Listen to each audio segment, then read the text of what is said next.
সহ আইন শৃঙ্খলা বাহিনীর হামলা, লাঠিচার্জ, গ্রেফতার, নির্যাতন চলেছে।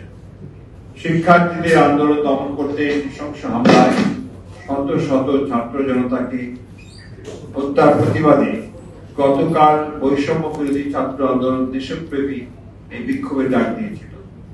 শিক্ষার্থীদের শান্তিপূর্ণ বিক্ষোভেও সরকার পুলিশ সহ আইন শৃঙ্খলা বাহিনী দিয়ে ন্যাক্কারজনকভাবে বাধা প্রদান করেছে এবং হামলা চালিয়ে লাঠিচার্জ, টিয়ার গ্যাস নিক্ষেপ করে শতাধিক নিরীহ শিক্ষার্থীকে গ্রেফতার করেছে।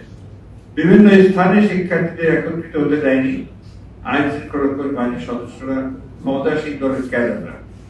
দেশের বিভিন্ন স্থানে আইন শৃঙ্খলা বাহিনীর পাশাপাশি পাহারায় নামে আওয়ামী লীগ, ছাত্রলীগ, যুবলীগের সশস্ত্র ক্যাডার জমায়েত করে ভীতিকর সংঘাতময় পরিস্থিতি সৃষ্টি করেছে সরকার।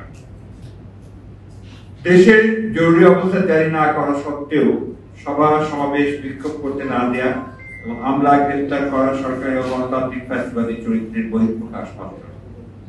বাংলাদেশ জাতীয় দল পক্ষ থেকে আমি ছাত্রদের শান্তিপূর্ণ বিক্ষোভে হামলা, দমন, নির্যাতন, অন্যায়, আটকের তীব্র নিন্দা ও প্রতিবাদ জানাচ্ছি এবং অবিলম্বে আটককৃত শিক্ষার্থীদের নিঃশর্ত মুক্তি দাবি করছি। প্রিয় সাংবাদিক বন্ধুগণ, আপনারা এই বিষয়গুলো কভার করেছেন, লিখেছেন যে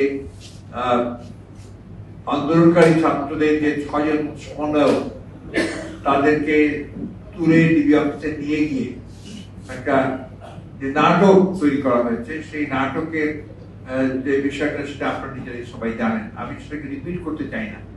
শুধু কয়েকটা প্রশ্ন আমি আপনার জাতির কাছে রাখতে চাই। সেটা হচ্ছে যে এই ধরনের ঘটনা ইতিপূর্বে আমরা রাজনীতিতে কখনো দেখিনি।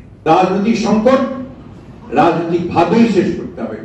দে মাস্ট লিভ এবং তাদেরকে একটা নতুন নির্বাচনের ব্যবস্থা করে নতুন জনগণের প্রতিনিধিদের কাছে ক্ষমতা হস্তান্তর করতে হবে।